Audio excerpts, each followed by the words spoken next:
I'm ready. And we'll see if it connects. And it did connect. What's going on, D-Bags? Hope you guys are doing well. We're back here again with another episode of the Detox Podcast, episode 238 to be specific. If you're new here and you enjoy music, comedy, hooping videos, and podcasts, do consider subscribing. We've got a whole lot of that going on around here. When you do subscribe, leave a like or hang out with us here in the live chat. Helps us share conversations and laughs like we're going to have tonight with more people. So do consider doing that.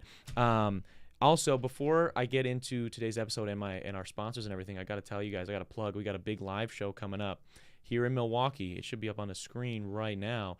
Darren Rita Live, baby. Got a live band. We're doing a whole bunch of live renditions of music of mine. March 29th at the Vivarium here in Milwaukee. It's not even finished being built yet. It's literally being built right now as I'm speaking to you. There's probably somebody underpaid doing very hard physical labor to get this guy done. Actually, maybe I shouldn't say that. They'll probably cancel my show now. But it's going to be a super beautiful venue. The mock-ups look terrific. It's from Pabst Theater Group. They do a great job with everything. So we're really excited for that. Tickets are only $15. Check the link down below. It's on all my other social media. Give it a check. I'd love to see you there. Now, with that stuff out of the way, I got to talk to you guys a little bit about your personal grooming because you're doing it wrong, dude. We've all been there before. It's date night. Maybe you waited a few weeks too long to trim the hedges. And you realize that you got to clean that shit up, bro. You can't be messing around with that. So what do? You reach for that razor you got maybe 3-4 years ago, maybe even longer than that. Maybe back when Kmart, Shopko existed, which if you don't know, if you're not from Wisconsin, Shopko's a real thing. It doesn't exist anymore. But maybe you grab your razor you got there, Blue Light Special. You start hacking at stuff. You realize very quickly that's a dangerous game that you're playing, okay? Your most prized jewels are at stake. You can't do it. You got to go nuts. Go Nutz is a brand new, first of its kind, personal groomer that's unlike anything else on the market. You can go to thegonutz.com to get yours today. You can use code RITA47. This razor, we got one boxed up. It's wearing a beanie right now for whatever reason. This razor, I have it myself. I use it myself. It's designed to not give you any rashes or gashes. It has a patented designed attachment that's made to not cut you. Literally can't pull the skin in like most razors do. So give it a try. That's thegonutz.com. Rita47 to save a little bit of money and support the channel. Check them out. Get your grooming done right with Go Nutz. Now, with all that good stuff out of the way, I'm pumped to introduce you guys to my guest this week. We got to give a very, very wet welcome to comedian Brandon Wein. He's in the building. And it's not Wein. It's Wine. It's not Wein, It's to my wine. disappointment. Yeah, you're the first person who said it's better without saying it that way. I think Wein would be cool, dude. Yeah? From a comedic standpoint. I Wine don't and know. dine, baby. Wine and dine. That's a is that- catch- You are yeah, selling. yeah. Every time I say it, you Yeah. come back with something that makes me like wine better. Yeah, make him wine, baby. But it's good. It's No. good. It's good. It's like, how are you, though, man? Appreciate you Good. being I gotta here. love that your intro is like, "Hey, Mexicans are building my stage. And shave your pubes." Jesus, yeah. Yeah, it's good, dude. We got to let them know what's going on, Yeah. bro. They got to know what we're about. This next hour is going to be a little off the walls here. Duncan says we're back, man. But what have you been up to? I know prior to today, we kind of booked this a while back, and then we kind of had some shit last minute here where we were like, all right, we got to push the show back. We got some Yeah. stuff going on. I know you were busy with work. Yeah, appreciate that. And you're working at a gym, man. I'm working at a gym. Yeah. How you've been working at a gym for a little while now? About a year. I need to start lifting at a gym. You're not lifting at the gym, though. No, I am. I am when I get time. It's, Okay. It's not exactly relaxing lifting where you work. I don't know if that makes sense because like when I go to I'll go to a different gym to lift, and that's when I like to be in my own space. And when you got people like, hey, can I cancel my membership as I'm doing a deadlift, it just isn't. That would give me motivation. Yeah, would it? You know, it piss you off. You're like, oh yeah, I can do it. Throw a couple more plates on. Yeah. We got this shit. Yeah. That's crazy. So so you do you manage at a gym? Yeah. Okay. What does a manager at a gym do other than cancel memberships? I mean, I'm the only one who works there, so I'm soloing this shit. Yeah, bro. so it's more than they told me was part of the role. I can tell you that. That's good. Yeah, you clean, you pick up the gym, you sign people up, you do the marketing outreach, you do. Yeah. I mean, like outreach for prospecting. What do they? You guys do personal trainers at your gym? We don't right now, but we used to, and we're going to in the future. Okay. What's like the rowdiest people get at your gym? Do you got any like big muscle heads that like be throwing weights around? It's more so just people who come in late at night, smash mirrors, and. Really? You guys get it like that too? Every night, every weekend I go back, something's broken. Yeah, I mean it's 24/7. So. Oh yeah, that's so tough. 3 a.m. I had a buddy, he lives in Beloit, and they were like, I don't know the name of this gym, so I'm not going to say it, but I know There's this new gym that they were building that a friend of his has been like self-funding, and it sounds like it's gonna be this really beautiful thing, and it's like putting it in a tougher spot. And some kids broke into it like 2 weeks ago and just shattered all the backboards in the gym, and it's like, why, dude? One thing it is customer service. One thing any customer service job teaches, there's often no rhyme or reason for why people do. Like, people are just, I know, it's like, but crazy. It's especially like, dude, I imagine the same people, like, I don't know, the same people that destroyed the shit probably could just benefit from this being a thing. Like just maybe going to the gym and getting shots up, or in your case, maybe working out, like lifting, getting a good lift in. Like, so what are we doing breaking mirrors at a gym, man? It happens. I had one dude ninja kick off the wall to kick the punching bag, and his foot went right through the wall. Like, wall ran. Yeah. Kick it, like a QuickTime event in a video on the game. camera, you just see his foot going and him just like drop to the ground. That's crazy. Do you get to watch a lot of camera footage then? When I have time, if I have to look something up, I'm not sitting there watching. Probably not exciting. No, when you it's do have mostly to look people fobbing in. That's about it. Yeah. Damn, dude. What's like the most common issue you have then, other than people breaking things? Just people coming in. It is what it is. I mean, it's not my future. I can guarantee. Oh, so. Dude, I'm not saying that. I just know, like, even that a lot of people don't realize, like, especially someone like yourself, who I introduced you as a comedian. Like, you're on the grind when it comes to comedy. You're doing your own thing with your own production company as well. Yeah. A lot of people don't realize, like, when people are on the come up, like, we gotta work an extra gig, man. Yeah. I was working at Target for like 2 years, like literally, I think. Well, we're almost coming on a year and some change of me not working there anymore. And dude, people don't know, bro. You just deal with some dumb shit. Yeah. And you have like these, we'll just be honest. You want to be a comedian. I'm trying to be a podcaster. I do music. I do this other shit. We got these delusions of grandeur, but it's tough to have that when you're stocking shelves of cereal. Yeah. I mean, for me, it was just, I graduated college and I got the tech sales job. I went that route, and after doing that for like after I did that for about 2 years, I was just like, I can't do that. This can't be my life for the rest of my life. I have to have something to at least give me a chance to be happy. I mean, not be happy, but to look forward to in what I want to do, even if there's a small chance of not. I know other people they prefer safety. They prefer security, and that's fine. Yeah. And some people's goal is to start a family. Some people and you do what goes around that. But for me, it's always been to do my own thing. And I've wanted to be a comic since I was like 8 years old. I was going to ask, did you always know it was comedy? I mean, at first I wanted to be in the NBA.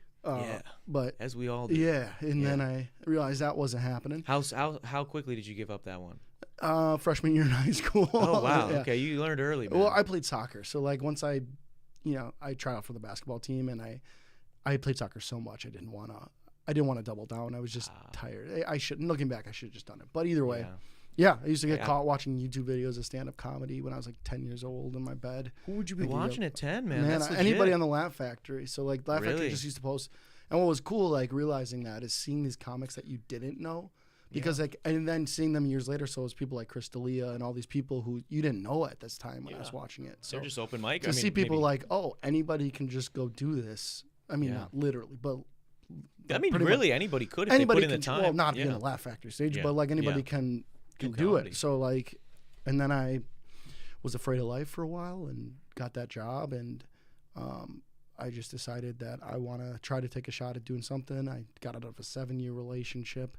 Whoa. She wanted to do the family thing, and I was like, I want to do this, and it just wasn't there. And Did you shave your head at all during this? I didn't shave my head. Just to say, that was two really big changes. Yeah. Man. You were like, I got to correct course here. I was overweight too. I was almost like 300 pounds, so I started working out, and then I was like 275 ish, and I was like, if I didn't change from eating Panda Express and Popeyes, I'd be like, So I. If you don't mind me asking, you mentioned you felt afraid of life. Yeah. In that moment, what do you think you were afraid of about it? Like, what were you scared of? What maybe. Of what happiness looked like, of what it would take? Like, what were you afraid of that was holding you back? See, I don't even really know it's happiness. Sometimes I think happiness is, like, not necessarily the right goal, because, like, often the people we find that the most successful or where we want to be aren't even happy. So it's like... So you would rather not be happy, though? No, but I think as I'm getting older, you can't put happiness on objectives or goals. You have to... If you're not happy within the present moment, then you should always... I don't know. I'm figuring that aspect out of life. But I'm sorry, I forgot the question. I was just curious, what were you afraid of in that time? Yeah. In that time when you were, maybe overweight in a job you didn't like, maybe in a situation that wasn't good for you? I think at first I was afraid to talk to people publicly. I was afraid to suck. I was afraid to take a chance. I think at some point in life, if you don't actively make decisions, then those decisions are made for you. Yeah. By not taking action. Yeah. So for me, it was just being afraid to suck, being afraid to lose what I had in that moment. Yeah. Versus what I could potentially gain on the road, which is always crazy looking back from where it was to where I am, even though I have a long way to go. Yeah. Well, that's the right mindset, dude. I have a lot of people that have kind of been in and out of my life, and a lot of people come and go in general when you're growing up, but you'll realize, like, I have so many friends friends I used to have that just let shit happen to them. Mm-hmm. And we all go through, periods like that, and there's things that are always going to be out of your control. But like, you'll talk to somebody who's like maybe in a bad relationship or something. You're like, bro, like, it doesn't sound like she's very good to you. They're so afraid of doing anything. Yes. Like, they just have no agency. Yes, like, which ultimately that decision will be made for you, because no one's going to respect you if you can't like get up and stand up for yourself. I had a friend who was working. This is back when I was like starting my company, and he wanted to kind of be involved in things, and he was working at a fast food chain. And I remember, like, me and a couple of my friends were like trying to get together all of our availabilities to be like, okay, how can we do this sustainably? And I remember going to him being like, hey, like, what days can you do whatever? And he's like, well, I don't really know. And I'm like, what do you mean? He's like, well, they don't put the schedule out until a week before. And I'm like, and this is a major fast food chain. And I'm like, really? I'm like, Burger King doesn't tell you a week before? He's like, well, not this one. I'm like, okay, so what's your availability for them? Well, it's just open whenever they want to. So change it. Yeah. So change it. And he's like, well, I don't know if I want to do. I'm like, okay, dude, then you just don't. You're just letting this shit happen to you. You're just going to work whenever Burger King tells you to work. Yeah. I don't know. No, I've always had a problem with that, where it's like, I'm never going to let my job run me. No, I am the same exact way. I can't do it. I am the same exact way. Like, don't get me wrong. I try at everything I do. Yeah. But to the extent that makes sense, in that, like with comedy, it's all out, out. Yeah. Well, but with my job, it's like, I'm gonna show up, I'm gonna do my job, but like, no, you're not gonna have me come in. Actually, like, no, yeah. You're not gonna like. Yeah, dude. No, you want to pay me more, then that's fine. My effort will match that. But like, exactly, most of these places, it's a race to the bottom of how little they can pay you. Exactly, dude. Yeah. Well, that's like when I was working at Target, like, they would always be like, it would really help us out if you stayed late and pushed so and so section, and I'm like. Okay, well, it would really help me out if you'd come home and edit some clips with me. Yeah. I don't think you're going to do that. It would really help if you paid me more. There's never like, hey, we'll give you time and a half. It's always like... It's like, hey, can you just do some more? Yeah. And it's like, what? Or they'll always just like, yeah, we're going to actually fire this person, and then we're just going to delegate their 6 different, their 6 different utilities to 6 different people now. Yeah. So all your day-to-day stuff, we're going to add on this extra thing. Yeah. Just kind of goofy in that way. Now, I realized I didn't want to do the corporate life. I mean, I still work for a corporation, but like, it's not my main goal now. Back then, it was like when I worked for a tech company, it was, maybe try to climb, and then what? And you were doing like sales calls and shit, man. Yeah. Were you in a dress shirt every day and going to the office? No, they were pretty lax. I mean, because the pay they made up in other ways, culture, so that for younger people. Yeah. But no, there was one day that like one dude, we were having a happy hour. This is kind of like the day that made me realize I don't want this to be my pursuit in life. Yeah. Was like we were just hanging out outside because they had a happy hour where they had a bunch of beer and drinks, and everybody was just drinking after work on a Friday. Yeah. And this dude was leaving work, and he was an overweight man, and he was riding a motorcycle, and as he's pulling out the driveway or the parking lot, he just collapses and dies of a heart attack. And I just like saw the ambulance called, no one did anything, and as I'm just like sitting there and like imagining if I was him. And my last thought was like just watching like Chad down a White Claw as I'm leaving the world. Committed my life to this company that doesn't give a shit about and they did one thing at the next meeting. They did like a company meeting, and it was like a PowerPoint after they got through like all the revenue and what we need to do. They go to the next slide. It's a picture of him, and they're like, times like these really let us know what's important. And then the next slide, and Q4. And I'm like, what's important? Yeah. Q4 sales, baby. That's what's important. Exactly. I was like, dude, I need to. R.I.P. Joshua. Yeah. I'm just giving him Joshua because we're going to go with that. Yeah. But that's terrible, dude. But that's the reality, not even of just corporate. I mean, honestly, a lot of jobs, bro. It's like a lot of jobs, especially corporate, but it's like they do not care. I had a manager of mine come on the show, and it was a clip that that got a bunch of traction too, where he was telling me we were debating like the 2 week, and he agreed with me, like he doesn't believe in the 2 week that much either, but he was playing devil's advocate and being like, well, like the 2 week notice. Oh yeah. And so I was explaining why I think it's bullshit and why it's unfair, and he was like trying to push back because he was literally my manager at that time, and he was basically saying like, well, you know, like you're hurting the company, whoever did the schedule, they have to find new people, da da da da. And I was like, all right, let me ask you this: what would you do if I called in on my way to work and said, I just got in a car accident, I'm split in half right now, but like I just want to let you know I'm probably not gonna make it. Just wanted to let you know. The first thing you're gonna do is fucking cross me off your grid and say, fuck, who am I getting to pick up his section? Mm-hmm. And he's like, actually, the first thing we would do is make fun of you, and then we would cross you off and care about who's gonna. And I'm like, yeah, dude, they just don't care. Yeah. And it's not even his fault. That's just literally the way it is. Everybody just lives in this life of like, and I have to get to it sometimes with mine. I try to help people when I can slip around rules. But I mean, most people just, it's my job. It's my job. Like none of us actually question it because we don't have the power to, you know. So it's like everybody above you who doesn't care just doesn't care because they can't necessarily or don't want to spend the time to, you know. It is kind of crazy. It's so it is a little dehumanizing. Mm-hmm. Like it really, we take it all out. We take all the human aspect out of things, and then it's like, I don't know. Like I mean, we've all seen it where a coworker comes in and like someone they love died or like their dog died or something. You're like, fuck, and they're like, I gotta work, dude. I gotta pay rent. And you're like, yeah, damn, bro. Like, and they're not doing a good job. There's no way I would do a good job in the same, you know, aspect. But it's like, shit, dude. And then everyone's just like, well, that's our job. I'm the manager. I got to hold that person accountable if they don't come in or whatever. It's kind of goofy. Okay, so aside from people literally dying in the parking lot, what was like the weird? What's something that people don't maybe get about like office corporate culture? What's something that maybe, because you know, with shows like, I mean, you're wearing a Dunder Mifflin shirt right now, like shows like The Office make working in an office seem, I mean, it is dull and mundane, but kind of silly and fun. Yeah.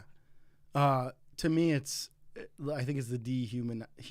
Dehumanization where people, the way they talk out of work is not the way they talk in work, and that drives me insane. And I'm sure you guys all like see each other. Like, you were at a happy hour. Like, I'm sure you probably got like drinks maybe after work with somebody. Yeah. So it's like, you know that you're there a person. Why do we got to act all weird within more those so walls? It's just like top down people who are like, hey, you know, and hey John, there's all that stuff. Is there weird politics? Always, everything. Yeah, everything. Did you ever get in any beefs with anybody in the office? And it was like, you know, you try to like switch chairs with them or something. You know, I don't think I got along with a lot of people because I don't like complaining and I don't like being negative, but I also don't like ignoring things that are bad. Like, really, can we just say what this is? You know, like in the moment where I like to speak my mind, and that's why I think comedy was something that called to me. Yeah, that makes sense. That makes sense. So you were telling people, you're like, yo, this is bullshit. I don't like calling all these people. What is that like being a salesman? It wasn't people? The job. It was more so. Dude, I mean, just getting yelled at. That's all it is. Because I'm calling business owners that I'm telling them they have to buy our product was what the job was. So, like, I'm just getting yelled at all day. So, I always give people props when, like, they work a job that, like, is not their passion, but they're somehow passionate. I'm like, it doesn't compute with like, my if they're good at it and they care about it, Yeah, that is difficult, dude. And I mean, again, I just said I guess we're talking about humanity today, but it's like, dude, as a person, dude, you only have so much energy. So it's like, if you care right now in your aspect, right, you care about comedy so much. It's hard to care about anything else. It is. It really is. Yeah. You know, and so it's like, we only have so much energy, and especially when you're working a job that is demanding. If the pay's not there, bro, it's hard for me to be real excited about making another call and getting yelled at. That's half the battle for everybody now, I think. Yeah. You want to make people to care. It's directly a result of how much you make, you know? Yeah. Was there any office romances? Obviously not for you. You were in a relationship with anybody else that was in the office. Did you catch any Jim and Pam's? No. I mean, this was 4 or 5 years ago, so this was a while ago. Oh, so everybody just hated each other. I don't know about that. I just, I don't remember. You've blocked it out. Yeah, maybe a pretty little much. Bit. Okay, pretty much. You've blocked it out. I'm curious. Do you watch? Are you into sports at all? Like any professional sports? Oh yeah. What do you watch? Like, Bucks, Packers. I mean basketball and football. How do you feel about? There's been a lot of pushback this season on NBA refs. and a lot of people are calling for NBA refs to start doing press. You know, I've been seeing that. To be going honest, around. I wouldn't deny that it's rigged. I don't know. I wouldn't deny, because it's like the calls in NBA are more and more, what is it, subjective, in the sense of like, because the rules have become subjective because we don't know what a travel is. Yeah. Because you could call a travel one play and that is a travel, and then not call it the next, and it's both a travel technically by the rules, but one calling it or not calling it completely changes the outcome of the game, and they can do that over and over and over. Same with flags. There's holding there's no consistency, and it all just, I love it. Don't get me wrong. I love watching sport, but it just more and more seems like. Well, the NBA too, I forgot I don't know if this might just be total podcast bullshit right now, but I thought I saw a statistic that it was literally harder to become an NBA ref than it is to get in the NBA, like statistically speaking. There's less of them, yeah. And it's like they don't let people in, really. And we have the same terrible refs. Like, who's the one that hates Chris Paul? It sounds like the Senate, honestly. Yeah, honestly. I can't remember if is it Joey Crawford? Isn't that one of the refs? Like, if I know a referee's name, which I know Joey Crawford, I'm pretty sure he's bad. Yeah. No, like, he's bad at the job. I don't know off the top of my head. Because I should know his name. But there is one specific ref, and I could be wrong if it's him or not, that like specifically has beef with Chris Paul. And Chris Paul has like only ever been ejected out of games when this guy is the referee. Yeah. And it's like that should be enough. Like, okay, this guy should not be allowed to ref Chris Paul's games if he fucking hates Chris Paul like this. People are making sports betting sheets based on people reffing now. Really? Yeah. So like if this person refs this, then you should bet this, because statistically when this refs for this team or this player, they call these fouls or these flags. So people are like making sheets about that now and putting it online. Well, and you know what's crazy to me? It's like the NBA does nothing, specifically the NBA, because I haven't followed the NFL as much as I would like to. But with specifically the NBA, at least this season and last season, is like they're cracking down on like players and coaches complaining about it. Yeah. But not doing anything to like fix the thing that they're complaining about. Again, it sounds like Senate. It's just so dumb to me, dude. It's like I think it all leads back to what we were saying, is nobody cares about their job. Yeah, dude. So no one's gonna do it. I just don't get it, dude. Like some of these games, you'll be watching a game and it's like a team will be up by like 18 in the third quarter, and as the third quarter's ending, they'll just call like 12 to 13 fouls for the other squad, and like the first half to second half discrepancies in like fouls called will be insane. Like they're like, oh shit, we got to make this a basketball game. Let's call a bunch of fouls for the team that's down. And it's like so weird, dude. Yeah, it's. And I saw the Kings head coach. He just got fined $50,000 because he brought up. I've never seen this. It's hilarious. It's probably gonna be a meme. He brought his laptop out after the game because he got ejected from this game, to explain the play that he like. So when he knew he was gonna get ejected, because he was like, I don't understand what this call is, and if someone could explain to me what this call is, and he's like pointing at it, and they never do that.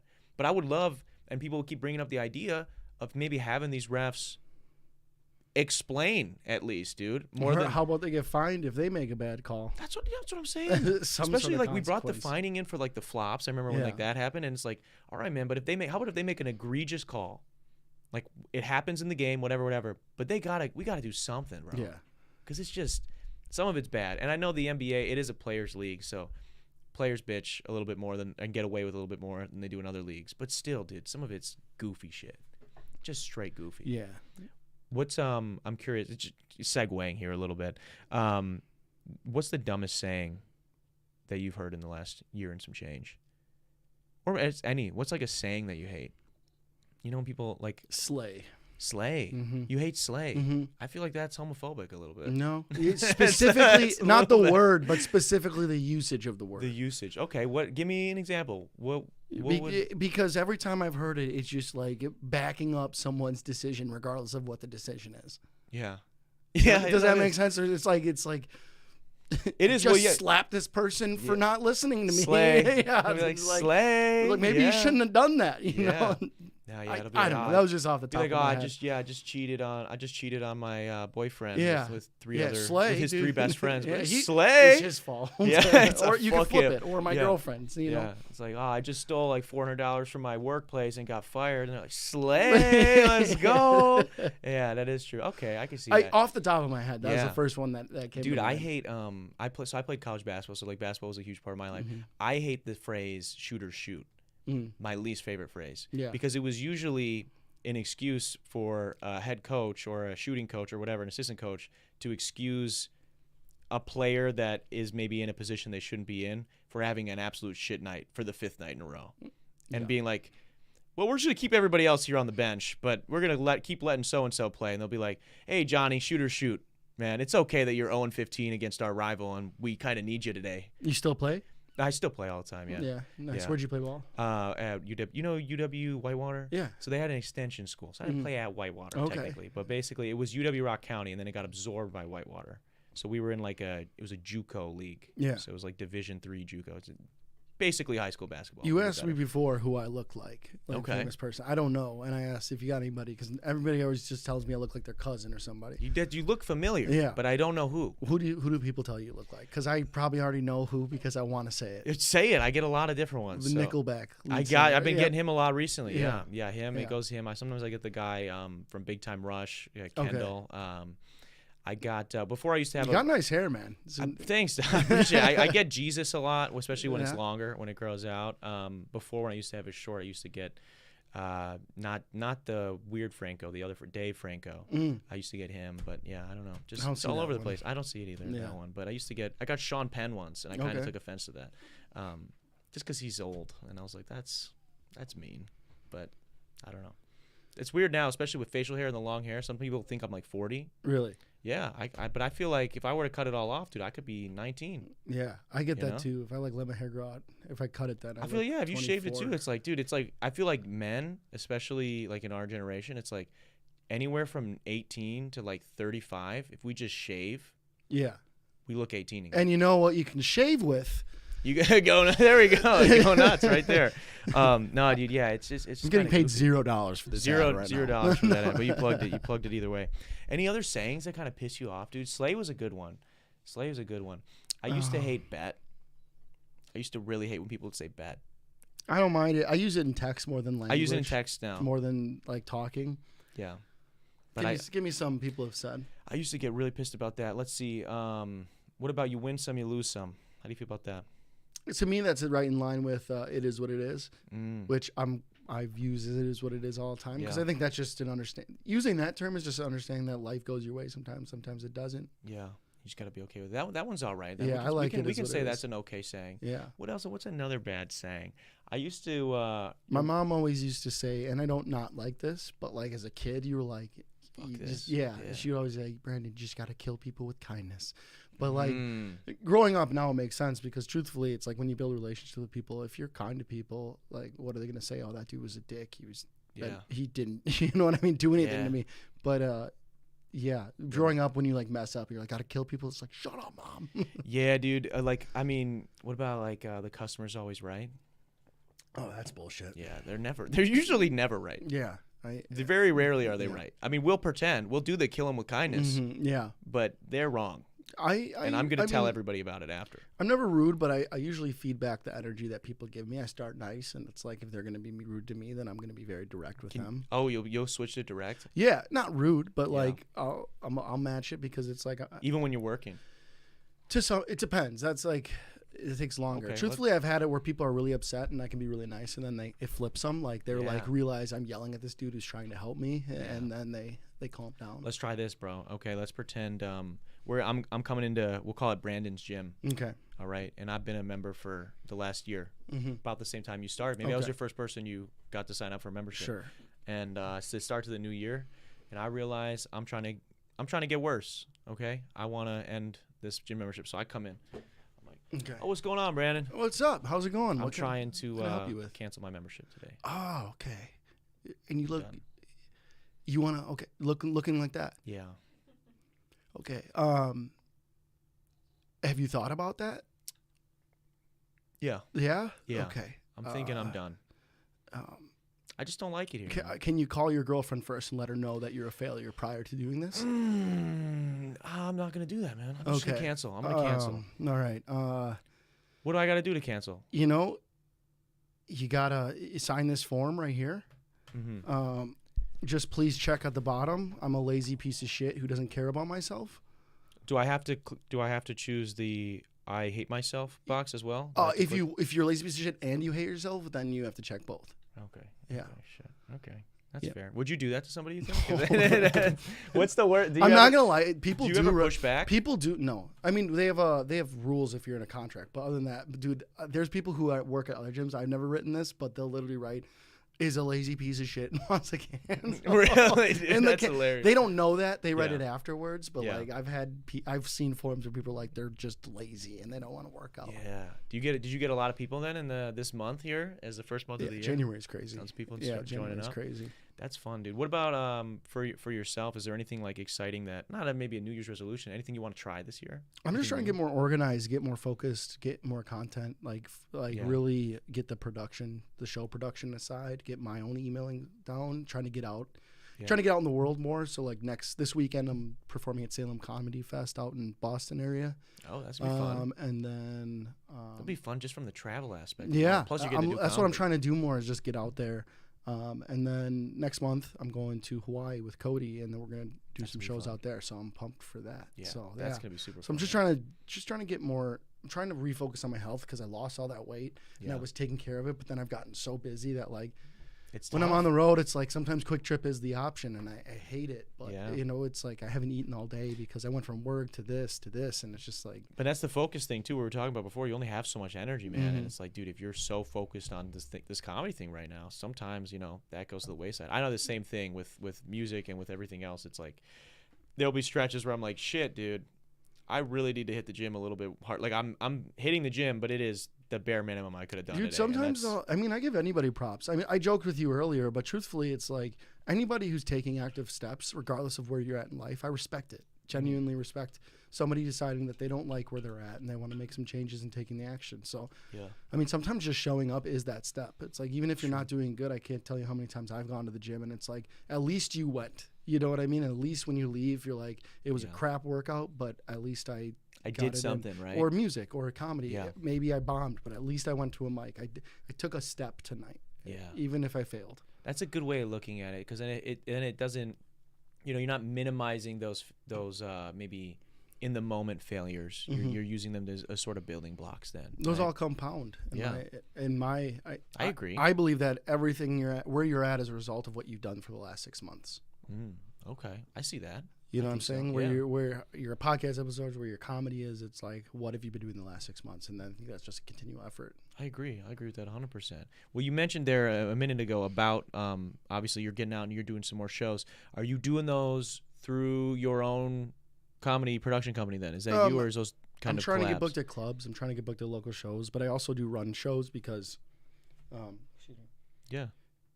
I do also run shows because when I started comedy, I was dog shit at it, and as I feel like most everybody people, is. There's two people. There's most people who you got to work really hard to get good at it, and then there are those people that are just like naturally talented, like crazy. They just start funny, saying some wild. Like individuals. Yeah, I'm in the work really hard at it category. Yeah, I feel that. So nobody would book me, so I decided, let's start doing my own show, see what venues I can find. And I started looking for unique venues. Luckily, one was a block away from my house. They renovated their basement. We call it Copper Comedy. It's Milwaukee's underground comedy club. Nice. So it's like a speakeasy style underground comedy club. It only seats about 50 people, but we're going for like a New York vibe to it. That's fun. And that was fun. That was the first one I started. That one's been going for like 2.5 years. And then I started Bibbs Comedy Hall up in Slinger, Wisconsin. Nice. So that's like in their beer hall area, event hall area. So I always try to set up my shows as close to a comedy club as possible, meaning not in the main area, in its own side room, ticketed event. Yeah. And then I started Bubs and a few other, and Sprecher Brewery. This last weekend we just had Robert Kelly, who's like a comedy legend. Yeah. He's been on Joe Rogan, Netflix, FX, Comedy Central, those. And it was really fun working with him. We did the roast battle after the late night Saturday show. So we had him Friday, early show Saturday, and then a late night. And it's fun to see like where things have come from, where it's like started with local producing shows, and now I'm working with people that truthfully I listened to growing up, which is surreal to me. I was gonna say, dude, what's that like? What's the process of like getting a bigger name like that, and how do you feel? I guess it's all through connections. It's all through connections. So like you're hoping the whole time you're planning and spending ad money on it, and it's like putting hundreds of dollars into ads and stuff. Where I don't like with this one specifically, like all my other shows, I know the numbers because I know how much I'm paying everybody. But when you get somebody like this, it's like they're getting 80% of the door. Yeah. Right. So I have to find other avenues with that 20% Like, what can I do with that? Yeah. So it's like, but you can charge more. It equals out. But yeah, you're kind of, comedy's a weird thing like that where you're just kind of climbing up the beast a little bit, you know, like you're just the low man on the totem pole. He's bringing the tickets, so he's getting the chunk of money, and I'm really doing this just for an opportunity to network and meet with people. Yeah. For the most part, not to say I don't make. And you're going to perform too, right? I imagine. Yeah. So now you get to share the stage. In a way. So now I got to feature a weekend for Robert Kelly, and I got to talk to him for a bit, and he's really cool. And that's badass. Yeah, I saw you he featured. Said he'd come back. I didn't mean to cut you off there. But you good. featured for Godfrey as well, right? At the Improv. Yeah. Yeah, that's maybe badass, a month ago man. or something like that. That's that was what I'm fun. saying, dude. That's really fun. Legit. Did you get to meet him? Did you just say what's up? Yeah, no, we were hanging in the back. We were hanging in the back. It was fun, dude. It was cool. Most people who've been doing comedy, like you might have been doing it 7, 8, 9, 10 plus years to feature at a club, and it's like I got to feature 4 years into comedy, which means 20 to 25 minutes. So it was kind of a really cool experience to get there. What were you thinking before you went out, man? Were you nervous? Dude, there's a whole thing behind it. So like I met Godfrey about a year and a half prior when he came to the Improv, and Godfrey was completely cool to me. So like, I'm not trying to talk shit by any means, but like what he said to me is like, you know, he's a New York guy. They bust your balls. That's just what they do. Yeah. Robert Kelly the same. It's funny. It's funny. Yeah. I'll tell you the first thing I said to Robert, and a year and a half prior to featuring for him, I met him and we were talking for a little bit, and I just asked him questions about comedy because I was 2 years in. I'm just trying to learn as much as I can from people who are doing it at that level. And he goes, I don't know, man, how you talk, the way you look, you're probably not funny. So, like, to sit on that for a year and a half and then get offered the feature spot, and I felt I did really well at it to, like, especially Saturday, crush a Sunday I bombed, I'll be honest. Sunday I bombed, but it was Sunday crowd.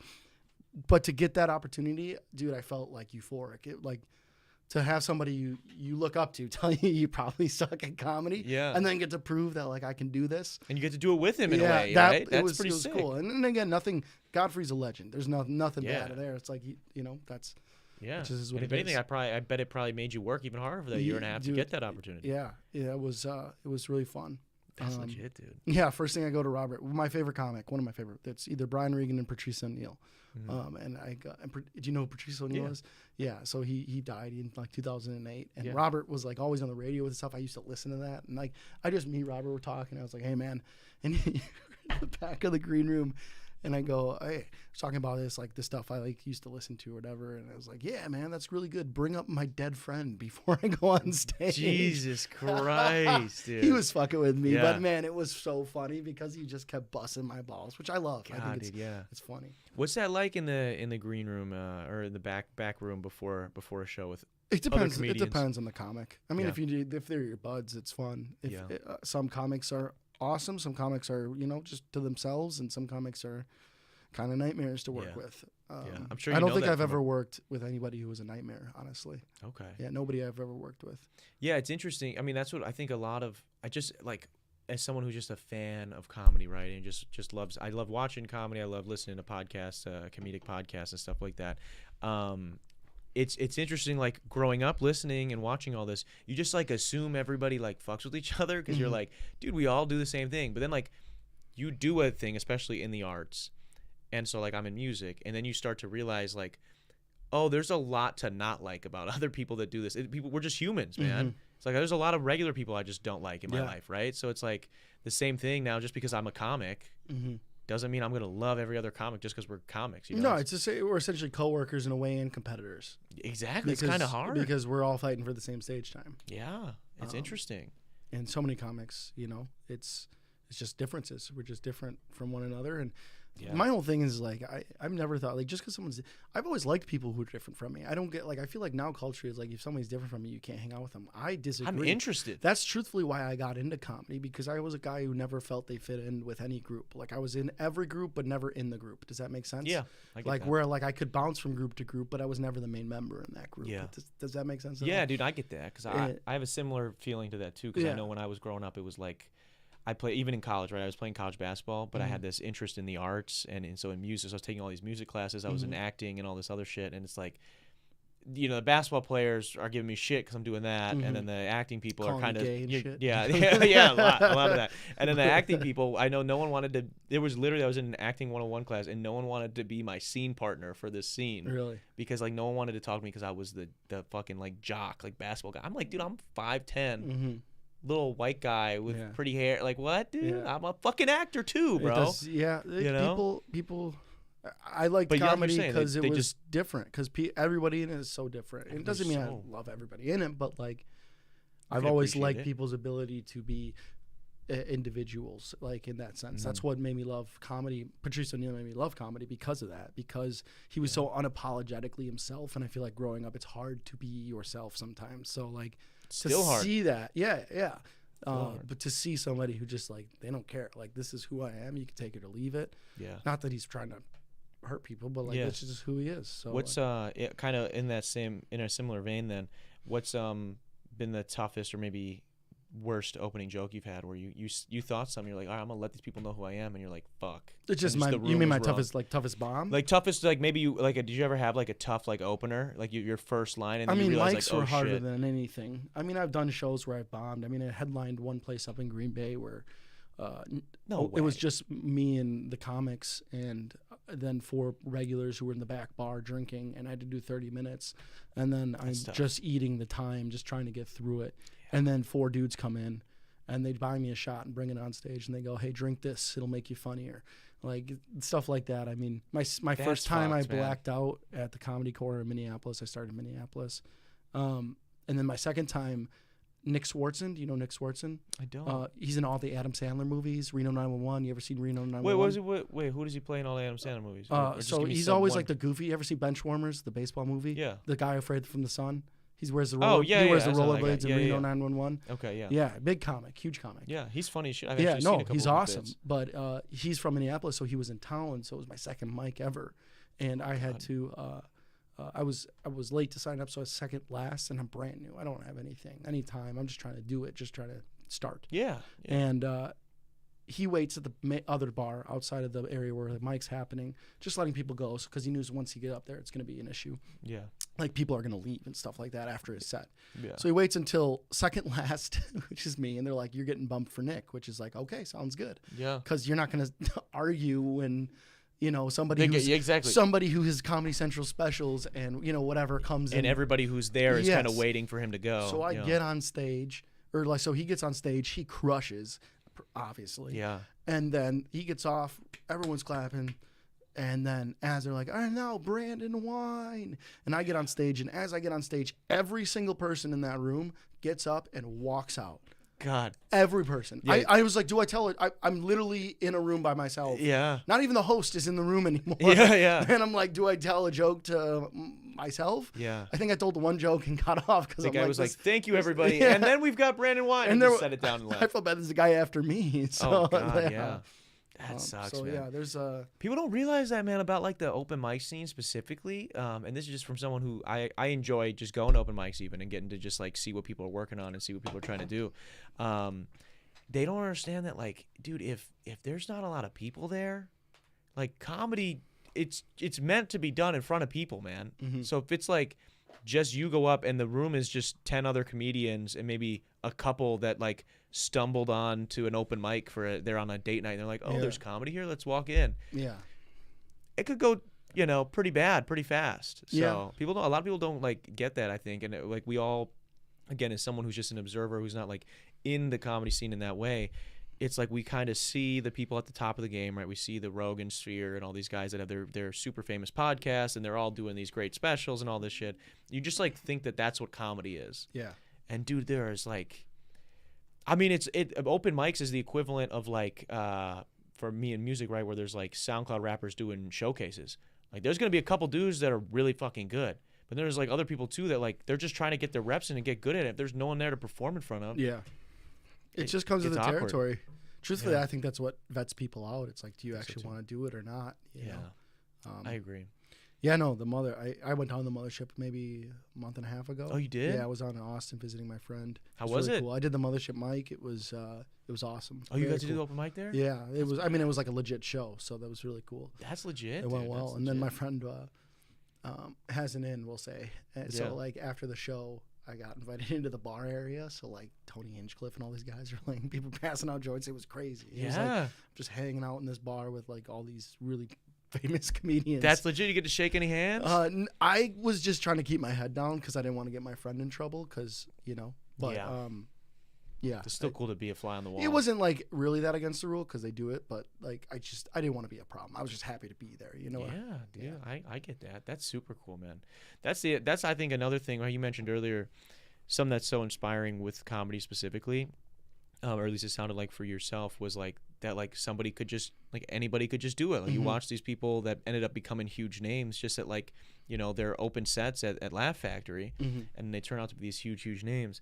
And it's like I've so many comedian friends of mine now that I've spoken to either on this podcast or privately have had interactions similar to that, where like because they're sticking with it and they're just kind of grinding at it, they find themselves in these rooms with these people that they've looked up to, and like that moment alone, that's gonna keep you chasing that dream, bro. Yeah. There's one. You want a funny story about when I met Tim Dillon? Tim Dillon. Yeah. Okay. Let's see her. So I was serving at the Improv because like I got a job at the Improv when I was about 2 years in. Just trying to. They were opening, so I was just like, it seems like a good idea. I just quit my job working with my cousin who's doing a digital marketing company. I wanted to do my own thing.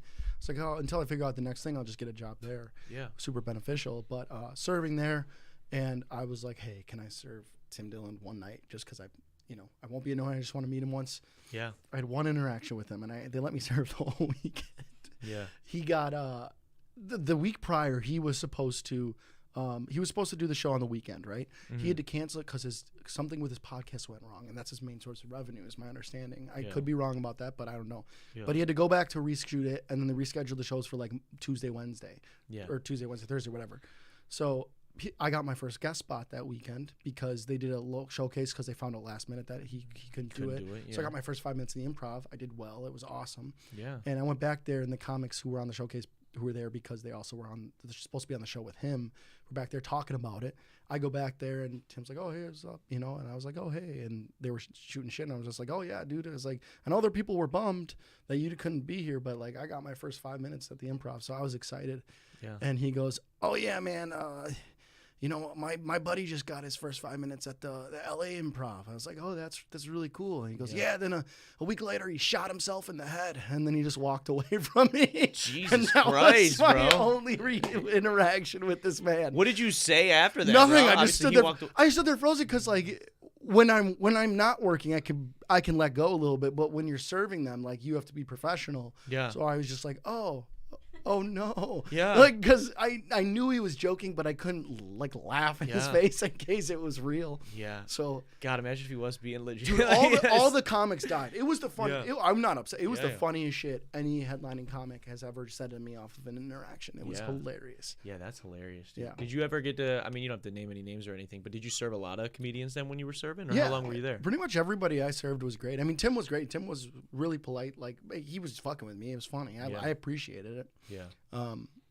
But no, I mean, everybody serving at a anybody I've served has been good. I know there are some comics that other people have served that complained. Yeah. You're serving like the regular people in the audience because they do food at the Improv. So I mean, I did everything to like try to. I cooked food like when I used to be a cook in college. So like if somebody didn't show up, I jump back there and cook.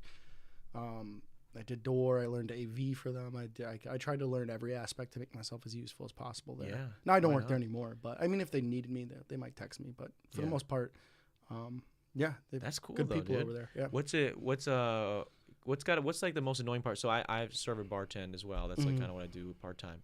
What do people not get, or what's something kind of annoying, I guess, that happens as a server in a comedy club? That specifically in a comedy club? Yeah. Just that people don't understand that we're serving 400 people in about the span of an hour and a half to 2 hours. Yeah. So especially the late night show, if you do 7:30, like we're ready to roll, but then we're flipping the room, meaning we're getting ready for the next show. Then we're seating people immediately and taking order, and 300 to 400 people are ordering at the same time. So sometimes it's not going to come within 2 minutes. You know what I mean? It's going to come within 7 just because they have so much to do. I've had people grab me. I've had people throw stuff at me. I had one lady not tip me and write in churro chocolate, y'all slow. Like, that's awesome. That's kind of interesting. Yeah, unique. I had one dude, I had a full tray of drinks, and he's grabbing and ripping my sweater, just like, where's my nachos? And I was like, well, dude, relax. Just some old dude. Like, I'm like, bro. It's all bar food, bro. Like, it's not that deep. You're at a comedy. You just watch the comedy. Dude, I almost flipped. Like grabbing me with a full drink. I'm like handing a drink down with a full. Dude, and people don't know, bro. That takes skill to balance that shit, especially as you're taking one off and you got more on that tray. Dude, I just don't care. You just don't put your hands on somebody. You don't touch anybody. Yeah. Dude, that's wild, bro. It can be. Yeah, I know. I was talking to Nathan, who owns the Comedy Cabin, and we were kind of joking about how sometimes it's tough doing food with comedy if people are like obnoxious too, because then they're asking for more ranch like in the middle of someone's punchline, or they're fucking like just banging a knife against their fucking plate really loud. And it works at large clubs, improv more so than smaller ones for sure. Yeah. I could see that being interesting. Okay, man. Well, what's something? So you want to try to get more organized this year. You mentioned that. What does that look like? I guess what's something you'd like to do for fun this year? What's a resolution? The Hawaii trip, definitely. The Hawaii trip. I mean, I've went Have you there been? once. Yeah, once. Okay. And it was amazing, and I was like, I want to move here. This is before I started comedy. Okay. Well, now you got the hookup. Yeah, my buddy parents live out there, so I just had to buy a plane ticket, and I got a place to stay. So it's and you get to do some comedy out there. Yeah, and we get to do some comedy. For me, it's I mean, you got a great thing. Well, voice crack. There you guys go. You got a great thing going. I'm just trying to. I think when I say organization, it's like I also think I'm hard on myself. I think I've been pretty consistent in the grand scheme of things as far as just continual action, but just getting things buttoned together on my side of things more so than producing, because producing can get tiresome because you're really constantly working for other people. Just so you can get this little sliver of something, right? Yeah. That's what this whole last weekend was, Robert Kelly. Like, truthfully, I'm not gonna make that much money off these weekends, which is fine because it's cool. I knew that going in. That's why I do other. But it's about what, it's about what. It's about the outcome, because I think so many people get caught up immediately in money, especially in art, which I think does come. I think it's the dumbest mindset, though. Dude, because I don't care right now. Because ultimately, like, if I this whole weekend and I make X amount, which isn't much, like, I made that much money, and now I have a relationship potentially with somebody. You know what I mean? Like, and you put on an event that was to hopefully move somebody. Hopefully, people really enjoyed, and they leave being like, "Wow, that was really good." Yeah. And hopefully, the people that are involved with it are like, "Holy shit, this Brandon guy knows what he's doing." Yeah, it's that's kind of been the direction. So I really don't try to. I mean, I even have my dad he owned a business growing up, and he always raised me to like don't get me wrong, I was never like wanted for anything, but my parents are divorced, right? So I grew up in two different households where both great parents, but my mom, she was trying to do more things with. My dad was a little more established than my mom was, so like I got to see both aspects of like, financials. Yes. And not that we ever really struggled, but even with my dad, he wasn't successful till I was about 16, I'd say, like really, and then even then he was like, you have to do it on your own. Like, it was never. I just have some friends who it's like you can call. You know what I mean? Daddy, like, you got the credit card. Yeah. And for me, it was like you got to figure this out on your own, or you're like that's how you become capable as an adult, is by doing it on your own. Yeah. So I don't know. For me, it was. I got ADD, so I lose track of thought very quickly. No, that's okay, man. Well, just kind of getting back to.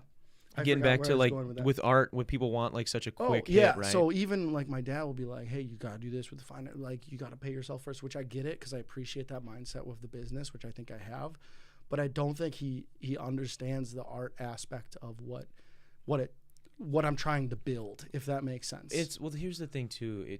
To explain it, maybe even a little bit simpler for people that are in the arts or want to get in the arts, or maybe you're not in the arts and you don't want to, but you want to understand how it works. It's exponential, the growth curve. It compounds, right? Yeah. So you're going to get nothing, and you're going to be spending amounts of money and time that to a regular human being are like, you are an idiot. You are wasting so much money and time doing this. But all of a sudden, there's going to be this tipping point because you've built all these connections and everything's going to align for you. And like we all know that person. I mean, actually, there's even been, I'd say even like Reagan Niemela over last year was doing. She had a crazy like last run of that year, dude. Yeah. Where she fucking was just like, dude, she had been laying the groundwork for a while and then just like had this huge run of killed a bunch of shit. Yeah. And She's worked hard. She's a very funny comic. And she's Reagan's insanely great, talented. But like, and think about like, I don't know, even in music, dude, I've had it where like artists will be like, hey man, we should do a song, like we should collab. And I'm like, yeah, dude, let's do that. Let me listen. And I will never say yes unless I listen to something and I like something. If I don't like anything, I'll just be polite about it, you know. Yeah. But so okay, let's say I do like something. I'll be like, yeah, let's do it. And they'll be like, all right, my feature price is $250. I'm like, hey, dipshit, we're both nobodies. Maybe let's just make the song and then make some money off the song. No, they're trying to do it now. They want it now. Yeah. And I don't want it now. Even like I got this big show coming up and it's like, dude, I'm paying a ton of money to put this show together. I'm paying all my musicians that are instrumentalists, paying all of them a fuck ton of money. If we sell this bitch out, I'm still making no money. You know what I'm saying? But it's not about making money. That's where I was at last weekend. Yeah. Right? It's not about making money. It's about this show is going to get me different opportunities that I will then eventually reap the benefits of. It's proof of concept. You're providing proof of concept to people. That you can do it. You can, exactly. Yeah, exactly. And I think you're so right with that where it's tough. And I hope that people aren't or hope that a lot of people aren't like that in the comedy scene, but I know I've seen it in the music side where it's a lot of people, they just want the quick bag. And it's like, whether they're like doing music videos, mixing, and like, I do all that shit myself too. And like, people will be like, oh, it's $500 for a music video. And they'll like, just like scam these like terrible SoundCloud rappers out of $500 being like, yeah, this music video is going to get you popping off. And it's like, the video's shot, for people that don't know video, the video will be shot in like 60 frames and never like turned down to 24 frames, which makes it look more cinematic. Like they'll just do like a half-ass job with it, charge them $500, and then tell them that's going to change their life, and it doesn't. And it's like, you just wanted a quick check. Well, and also from the perspective of the buyer, a lot of people just want an easy purchase, but it's like you get what you pay for, and $500 isn't that much for like a professional video. Nice so video, you have to understand that. And furthermore, I think anybody starting out, it's like do as much as you can on your own and with what you have. And with what you have, it's like you can start. Yeah, that's all you can start. And then it's like I had none of what I had now. I had when I started. Exactly. None of these rooms or these connections or these relationships or the stage time. Yeah. But it comes with the opportunity, because if I didn't start these shows that a lot of them I lost money on at first, now I've found a way where it's like, okay, I might have a good show, make some money, the next one not. Like it's but it's nice extra income, but because I started, I'm able to have that. It's if you would have just kept thinking about it. It made me a better comic too, because I now understand the business side better. And every time I ran a show, it's like I'm getting to host. I would have not gained the hosting skills to be able to perform at clubs had I not produced my own shows. Yeah, because I was hosting 4 to 6 times a month at a time where COVID hit when I started comedy, where there was nothing. Yeah. So like I started comedy as we had to put masks on. That part was really hard. Yeah. I mean, dude, think about it. Like, you literally were creating your own path, right? Where it's like people not giving you the stage time, or maybe you weren't able to even find those connections right away. I didn't blame anybody for not giving me stage time. Well, but you know what I'm saying? Like, you just weren't going to get them, but you're like, all right, well, let me get my reps in, dude. It's like, if no one's going to let me in the gym, then I'm going to shoot outside, dude. Like, I'm going to get my shots up some way. Yeah. And I applaud that, dude. I really respect that. It's the same thing like when we talked with Nathan from Comedy Cabinet. I was just like, he was doing a similar thing. You know, he's producing shows, and now he's got his own comedy store, or his own comedy club. And I applaud you guys like you because of what you're doing. I relate to that, where it's like, if people don't want to give you opportunities, you're not sitting there mad about it, pouting about it. You're like, all right, I'm going to figure out a way to make my own opportunities. Yeah. And not to say that I know everything and I have so much to learn. But you're working on it. Yeah. And you're not just sitting back being like, oh, nobody wants to book me. Nobody wants to do open mics in the city. Like, you're making opportunities. And not only are you doing it for yourself, you're doing it for other people, which I applaud as well. Yeah, I mean, that's part of the fun. It's like truthfully, I think people can also be a hindrance, but I believe in a lot of times if you have a relationship, it can be the best asset to like helping other people. And I'd rather have fun with my friends involved with something than do it on my own, because it's just more fun. It's like if we all get to have this experience together. Yeah. I'm curious too. So you're doing comedy with friends is dope. We mentioned briefly before we went live, and you said it was okay to bring it up, so I'll bring it up. That you are dating.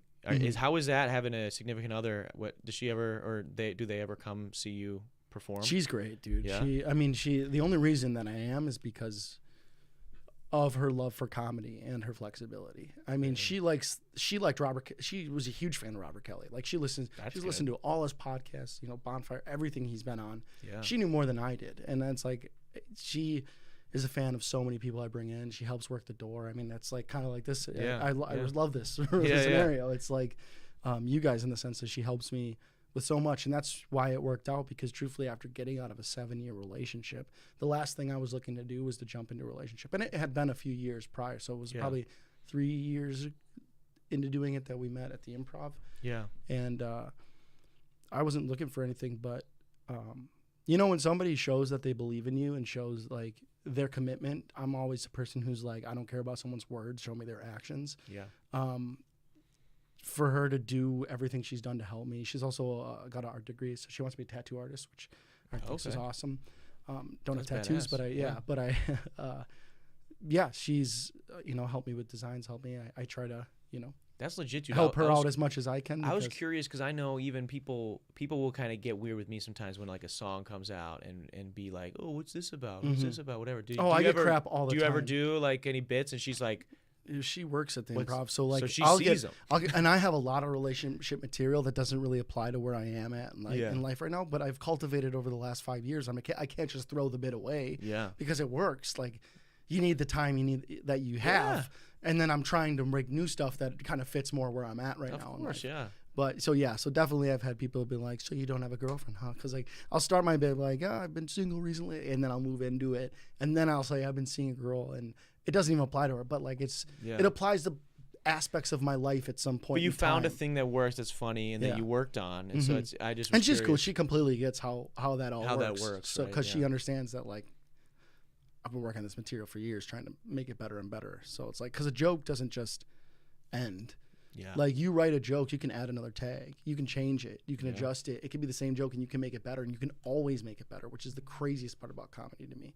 Because you could, as a musician, like you try to make it as good as you can, right? And then eventually there's a point where you just have to throw it out there, which I think is with a comedy special. But I think the special is probably the best example. So you can continue to perform that joke beyond it, especially if you can change and add it, or you can you can do a tangent completely off of it. Or even a lot of times too, like the structure you could have learned something in a really good, the way that joke worked structure wise, to be like, oh, well, that helps me connect these two ideas way easier now, and now I can use a similar structure, but I'm doing a whole new joke. So I think in comedy you do have that aspect where you can kind of, a good joke is really like a gift that keeps on giving, dude.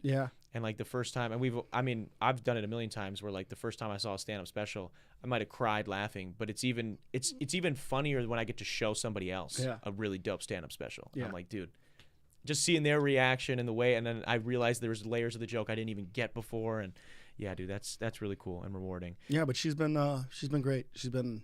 Shout out to her, bro. Shout out to her. Well, the way I look at it, I think like relationships, regardless of gender or anything, somebody in your life is either going to add to your life or hurt you, I think. And I've experienced both. So it's like, and it doesn't mean that the things don't take dips, I don't think. Because sometimes you have to work through stuff. But like ultimately, I think it's easy to see. You can see, I'm sure you've had friends where you're like, this person's kind of just tearing this person down versus building them up.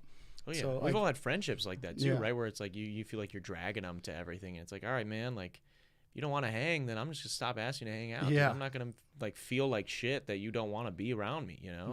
So it's good you got somebody that's excited about what you're doing, that is like holding you down and believes in you. That's important. No, she's been great. So what else we got to get to? Anything else off the top of your head before we end up wrapping today, man? Anything that you're feeling passionate about? You're feeling angry about? TikTok ads. I'm sick of TikTok ads. It is bad now. Yeah, well, I'm just sick of like 15-year-old white women telling me what to buy.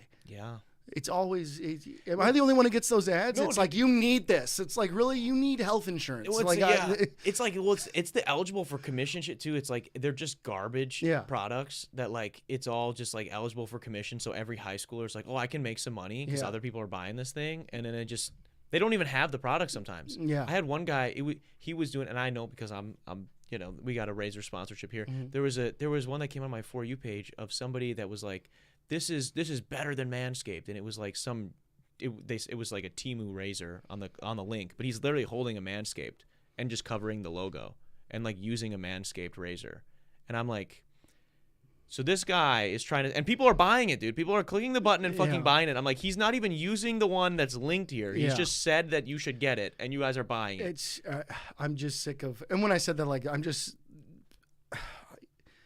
sick of being forced crap, like in awful ads too, awful ads that I know I could make better than they made. Yeah. I just get sick of it. When I said the way, I just want like a middle-aged man who's a little bit sad telling me what I should buy. At least I'll identify with it. You know? Just give you the info. This is what it is.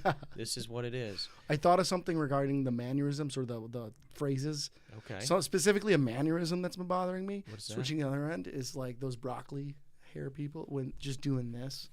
You know, like every, you know what I'm talking about? Yeah, when they're just like. There's that guy, that meme. I forget his name. This, just that. People do that in real life? Makes me want to smack you in the face. I would have to smack him in the face too. I don't think I've seen a real human being do that. But that, dude, shit like that pisses me off. I'm trying to bring back this guy right here. Oh, I like that. I like that. You know? I'm just sick of everyone trying to be cool. Yeah. So I feel like, don't you think everyone's trying to be cool now? Yeah. Online, like with loose clothes. Like, I was so you not saying cool. fuck loose clothing like too? no, like, just like well, everybody wants to look homeless, Yeah. but sell products. It makes no sense to me. Yeah. Everybody I see who's younger is, it's like they're just like, give me the thing that's meant for a man who has diabetes, and they're like, let me wear it. I don't know. I'm just. You just want to go. They're going to Goodwill. They're going to the triple X section. Sick of everyone being cool. Is it? I'm just like. Okay. I want. Are you jealous? Maybe. No, I get jealous sometimes. Look, I've never been cool, and then I've accepted it. Yeah. I've accepted it. Well, no, because some people look at them. I'm like, I don't think you're cool. Yeah. Which is the part, but they're just. It seems like everybody's like bringing the same personality now. Yeah. I don't know. I get. I think I know what you're touching on there with like especially with like the streetwear stuff, where it is like. Dude, I just got some really baggy jeans the other day, and I wore them, and I'm like, damn, I look like all those cool kids. Yeah, no, I do, but it's true. Yeah. Everybody's wearing it. You wear the big baggy loose clothing, and I'm not baggy t-shirt. Wear what makes you happy. Ultimately, dude, you don't gotta explain the joke. You don't gotta explain the joke. I just feel somebody's there crying right now. No, fuck them and their baggy clothes, bro. No, they could cry about it. I don't know, man. I just. No, everybody is trying to be cool. I just look back now, like how old are you? I'm 25. 25. I don't know. I'm 29, so I'm a little older. Okay. So like when I was a kid, like when you were 12, you didn't even match your clothes. Yeah. Now I look at kids as like they're so worried about being cool. It makes me sad because it's like I just was focused on my basketball game that night. You know, that's all I cared about. Dude, that's facts. You know, me and my friends, we did this. We stopped in high school. We like made a deal that we were going to stop doing this. But literally all the way up until probably the first day of high school, we would wear basketball shorts underneath our jeans. I still do that. Just to be ready to ball, Dude, bro. Like we did not give a that. fuck how dumb we looked. You have to be ready to ball at any moment. And that like, is life. And dude, like I was growing up. I mean, skinny jeans are not really in anymore. But like I was growing up during the time skinny jeans were in. Yeah. So imagine I've got like the imprint of shorts underneath my skinny jeans in a 7th, 8th grade math class. And like my homie, he's got his just sagged on his fucking, you know, his knees at that point. And we're just like, bro, we got recess after this. We ballin', bro. And that's all we cared about. Yeah. Wearing highlighter fucking t-shirts. Like you said, I ain't matching shit. Now that 15-year-olds are trying to sell you Skims, bro. They're trying to sell you Kim K's fucking underwear line. And you're like, holy shit. Yeah. They got drip. A lot of these, honestly, bro, a lot of these like 16 to 18-year-olds, bro, they got way more drip than me.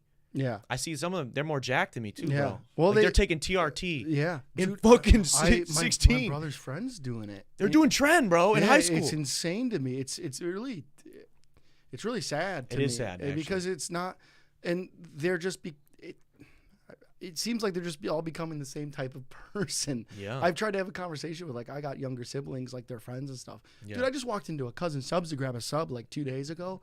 I'm not joking. This girl's like 16 and she's standing there. Come in like you're about to order a sandwich. This was her response. Okay, I'm behind the counter. Okay, she's working. I'm her working. All right. You walk in, okay? I'm gonna get hey, how's it going? She just didn't. Can I get a sandwich? Maybe. I actually don't know how Cousin Subs works. I never ate there. She just didn't. That was it. That was literally Didn't speak to you? No, dude. I was like, how's it going? She just Really, dude? Yeah, dude. That sounds like the Taco Bell over by the rave. Yeah. You ever gone there? Yeah, well, that's a little different. That That's one's not face to different. face Yeah. after midnight. You know, Yeah, like yeah. you're in the drive-through. If you get a taco, you're If happy. you get, yeah, that one's tough. But no, dude, that's for real though. I've seen that, like not exactly that same situation, but damn near, bro, where it's like they don't give a fuck. Yeah. I respect it in a lot of ways. It Cousin goes Subs, back to what we were saying. It's like, well, to be fair, from their perspective, it's like if I was even now, you ever get like a little hopeless because of the way the world's going? You're like, Yeah. what's the upside? You know, it seems like the world's gonna end at any time. So it's like from them growing up, you can't buy houses, you can't, including us. Like you know, like there's so much beyond it that they're like, what's the point? I feel what like the fuck at is the times. point of this Cousin Subs? But I'm here to tell you, if you work hard, you could be podcasting with him. You could be podcasting with Darren. me, yeah. Yes. You could maybe go to a Cousin Subs You could and maybe be ignored. Be ignored. Yes. Yeah, that's tough, dude. Did you try their cheese curds? I've had the cheese curds. Are they good? Somebody told me Yeah. they're really good. I've never been to. Yeah, their cheese curds are good. Are they actually? I think it's my second favorite sub. I think Potbelly's is my favorite sub place. So. Really? Yeah. What about you? Don't tell me you're a Subway guy. No, I will punch you. If I you like tell me Jimmy you're a John's Subway better guy. than Subway, but Subway is. Here's is my thing fine. with Jimmy John's. It's fine. You want a cold sandwich? It's Yeah, just yeah. lazy to me. Like I'd rather have somebody who's gonna toast it up for me. You know, I'm gonna rather have a toasted sub. But Jimmy John's it's a good go-to. It's a solid Yeah. go-to. I'm Their not gonna bread is complain about. interesting, but it's good. I'm not gonna complain about Jimmy John's. Yeah. Subway. If you're- Quiznos? Did you fuck with Quiznos back when Quiznos I got a whole existed? bit on Quiznos. Dog. Really, bro? Yeah. I fucking love Quiznos, I literally, bro. people make fun of me because I have a prop. The whole bit is like me. My mom used to send me care packages because I called her and I was like, "Hey, I'm hungry. Can you send me food? I'm broke." Yeah. So she started sending me boxes filled with candy, which wasn't helpful at all. And Yeah, yeah. It helped me gain all that weight that I had to Yeah. lose. And eventually called her. I was like, "Mom, my foot tingles. People are calling me Willy Wonka. Could you please send me some real food?" Dude, 2 weeks later, she sends me $100 gift card to Quiznos subs. I'm like, where the fuck's a Quiznos? I was gonna say, I don't know. There was none. I was just saying, I didn't Yeah. even know they were in business still. Yeah, so at the end of the bit, I have it in my pocket. I still have the same gift card she gave me. Really? So I'll do something and I'll ask him a question. I was like, hey, whoever answers this right gets a Dude. prize. And I go, oh, congratulations, you win a $100 gift card to Quiznos subs. And then like you get a laugh off of that. You should see if you can find one when you're on your I've travels. Googled them. I'm trying. It is the only reason I maintain it and have it on me at all times. Yeah. Just because at one point I will taste Quiznos. Bro, so you've never had it though? No, I used it was my favorite. That's why I'm. That's You know why how she parents got are, it for yes, you. Oh, parents, okay. you know how like Sentimental. that you loved ketchup when you were 4, so your mom still thinks you love ketchup. Yeah. That was kind of what it was. Oh, okay, that's dope though. I used to love Quiznos. I lived near Lake Geneva, and that's Yeah. where there was a Quiznos there. The only No, one I ever I knew. loved it. And yeah, dude, once it was gone, I haven't seen one since. But I've never been to. I've been to actually as a lad. I've been to Cousin Subs once, and it was like the worst sub I ever had. Really? Yeah. You got to go to a good one. Yeah. Yeah. It's kind of like That's like Subway too. I feel like a lot of Subways. There's just so many Subways. Well, that, are like, you a cold sub or a warm sub, Harry? I do warm typically. yeah. Yeah. Yeah, I don't really only do their cheesesteak. At Subway? Or Cousins. Oh, No, Cousins. Oh. I don't even do Subway anymore No, can't do it. unless it's the only option. Yeah. Yeah. I mean, you heard about their bread having yoga mat in it, right? Yoga man? You didn't know that? They No. tested their bread and it's like similar compound to like yoga mats. Wow. Yeah. You can Google it. I could be wrong and just be spreading fake Yeah, news, fuck but it, like bro. I remember hearing about it. So I mean, I'm trying to get fit for the new year. Maybe some yoga mat in me is good. Maybe, I don't know. But nah, bro, I appreciate you being on the show. You got some big stuff coming up. I want to let you plug it before we wrap here. But I really do appreciate you making the time. Why don't you plug whatever we got coming up here? Yeah, so if you want to see a local comedy show in Southeast Wisconsin, you can follow my production page at Big L Comedy on Instagram or Big L Productions on Facebook. We have 4 monthly shows and then some pop-up shows we post, but the 4 main monthly shows are Copper Comedy, Milwaukee's Underground Comedy Club. That is every first Friday of the month. And then Bibb's Comedy Hall up in Slinger, Wisconsin. That's the first Saturday of the month.